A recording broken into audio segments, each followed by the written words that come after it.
जाते जाते बोलते हुए गए थे कि अगले वीडियो में जो हमारा ये वाला वीडियो है इसका हमारा टॉपिक होगा एक ऐसा एग्जाम्पल जिसमें हम सारे रूल्स डिस्कस कर सकें, यानी कि trapezoidal, Simpson's 1/3, Simpson's 3/8 and Weddle's rule.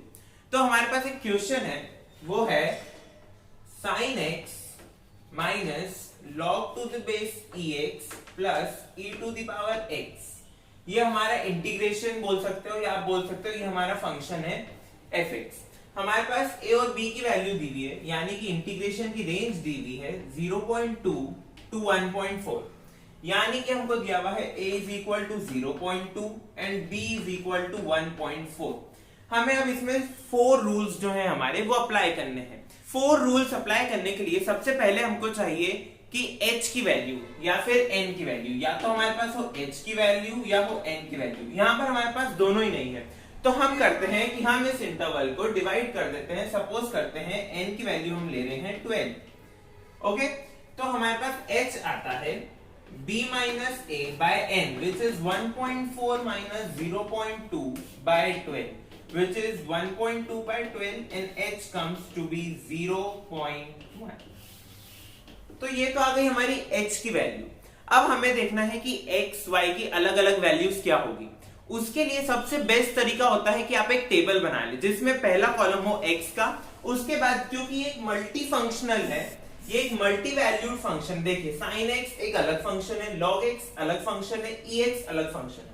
log के टर्म में आपको क्या याद रखना है कि यहाँ पर हमारे पास बेस e है, बेस 10 नहीं है, बेस e है, यानी कि ये है हमारा natural log x। Base e मतलब नेचुरल log। तो हमें क्या करना है, एक टेबल बनानी है जिसमें हमारे अलग अलग कॉलम्स होंगे। क्या कॉलम्स होंगे, एक कॉलम होगा x का, एक होगा sin x का, एक log x, ex, और ये पूरे को हम fx बोलते हैं, fx या फिर आप बोल सकते हैं y ऑफ x या y ऑफ n। ओके, तो हम क्या कॉलम्स बनाएंगे, x, fx हमारा लास्ट कॉलम होगा। अब इन दो के बीच में हमारे पास 3 कॉलम बनेंगे। क्या क्या बनेंगे, sin x, log to the base ex and e to the power x। तो अप्रोक्सीमेट वैल्यू कैलकुलेट करने के पास हमारे पास 4 रूल है। सबसे पहले हमें देखना है ट्रेपेजॉइडल रूल। ट्रेपेजॉइडल रूल से जो हमारे पास अप्रोक्सीमेट वैल्यू आएगी उसको हम नाम दे देते हैं i1। और ट्रेपेजॉइडल रूल का हम फॉर्मूला याद कर लेते हैं, वो होता है h/2 y0 plus yn plus 2 times y12 yn minus 1, यानी कि first last term and 2 times all other terms. तो जब आप इसको सॉल्व करेंगे, यानी कि जब आप y की वैल्यूज पुट करेंगे, तब आपके पास आंसर आता है 4.05617। ये तो आ गया आपका ट्रेपेजॉइडल। तो अब हमें निकालनी है सिम्पसन्स के 1/3 रूल से। सिम्पसन्स का 1/3 रूल का फॉर्मूला होता है h/2 y0 plus yn plus 4 times sum of odd terms and 2 times sum of even terms. तो ये तो है सिम्पसन्स के 1/3 रूल का फॉर्मूला। इसकी अप्रोक्सीमेट वैल्यू को हम नाम दे देते हैं i।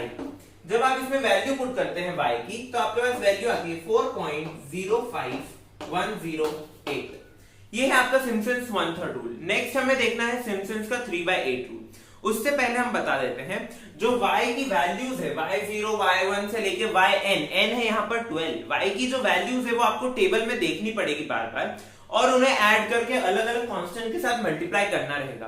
टेबल और पूरा क्वेश्चन का पूरा सॉल्यूशन विद डिफरेंट फॉर्मूलाज और विद डिफरेंट रूल्स पूरा नोट्स में आपको मिल जाएगा। ओके, तो सिम्पसन्स का 3/8 रूल। सिम्पसन्स का 3/8 जैसा आपको पता है कि y0 प्लस yn हर रूल में होता है, h भी हर रूल में है, h के साथ तो बस कांस्टेंट बदल जाता है, तो यहाँ हो गया 3h/8। इसको हम नाम दे देते हैं i3।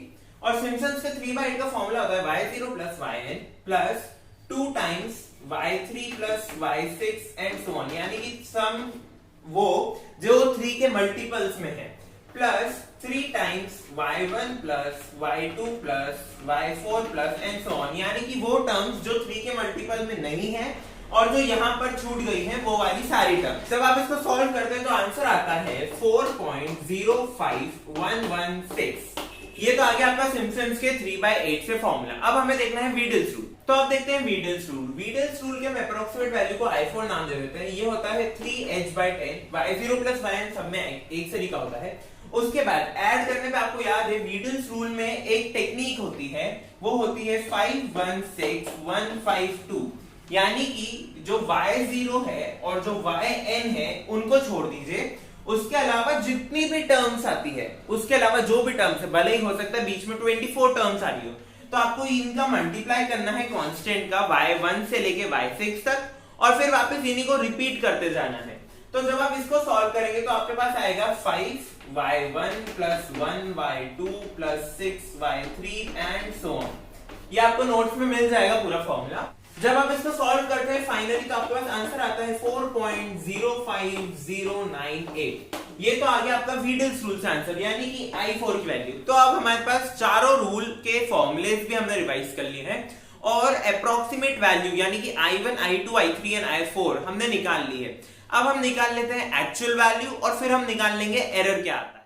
तो हमें एक्चुअल वैल्यू जो है वो हम मान लेते हैं कि I से हम डिनोट कर रहे हैं। ये हमारा फंक्शन दिया हुआ था sin x log ex ex, sin x का integration minus cos x, log x का integration x log x minus 1 and e to the power x का e to the power x। जब आप इसको सॉल्व करते हैं यानी कि जब आप वैल्यू पुट करते हैं 0.4 से 1.2 की, तो आपके पास वैल्यू आती है 4.05092। ये तो आ गई आपकी कौन सी वैल्यू, एक्चुअल वैल्यू, जिसको हमें डिनोट किया है I से।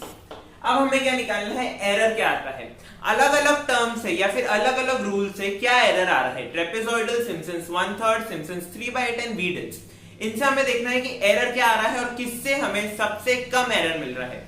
और जब आप एरर को कंपेयर करते हैं तब आपको देखना है कि मैग्नीट्यूड एरर कितना कम आ रहा है। अगर उसके आगे माइनस साइन है, प्लस साइन है, वो बाद का टॉपिक है। पहले हम देखते हैं कि मैग्नीट्यूड एरर क्या आ रहा है, यानी कि मोड ऑफ एरर। ओके, अगर आपके पास एक एरर आता है 0.5 और एक एरर आता है -1, तो माना कि मैथ्स में हम बोलते हैं कि 0.5 -1 से बड़ा है। लेकिन जब आप एरर कंपेयर करते हैं, तो आप लेंगे -1 का मोड जो होता है 1 और 0.5 का मोड जो होता है 0.5।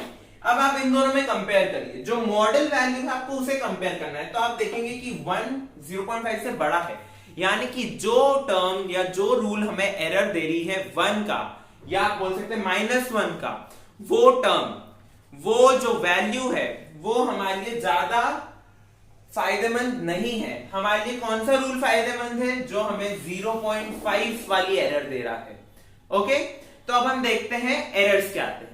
अब हमें एरर निकालना है। एरर की वैल्यू आपको याद होगी, वो होती है actual value minus approximated value. Actual value को हमने I से डिनोट किया है और अप्रोक्सीमेट वैल्यू को हमने I1, I2, I3, I4 से डिनोट किया है। तो ट्रेपेजॉइडल रूल और ये सिम्पसन्स 1/3 रूल, सिम्पसन्स 3/8 और वीडल्स, इनकी ये वैल्यूज आती है जब आप क्या निकालते हैं, एरर्स निकालते हैं। तो अब आप देखिए कि मैग्नीट्यूड में इन सब में सबसे छोटा क्या है, मैग्नीट्यूड में इन सब में सबसे छोटा है आपके पास वीडल्स रूल की वैल्यू, जो है सिर्फ 0.00006। तो हमने पहले ही कहा था कि वीडल्स रूल हमें बेस्ट सॉल्यूशन, या फिर आप बोल सकते हैं कि वीडल्स रूल हमें एक्चुअल वैल्यू के सबसे नियरेस्ट पहुंचाता है। वीडल्स रूल हमें सबसे कम एरर देता है।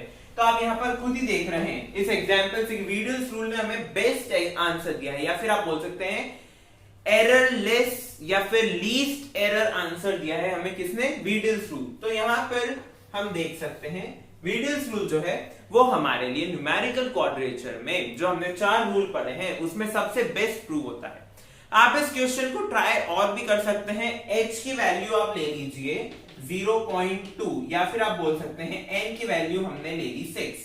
तो आप उससे भी इस क्वेश्चन को ट्राई करके देख सकते हैं। उधर भी आपको ऐसा ही मिलेगा कि वीडल्स रूल जो है वो हमारे लिए बेस्ट प्रूव हो रहा है। वीडल्स रूल हमें नियरेस्ट वैल्यू दे रहा है एक्चुअल्स।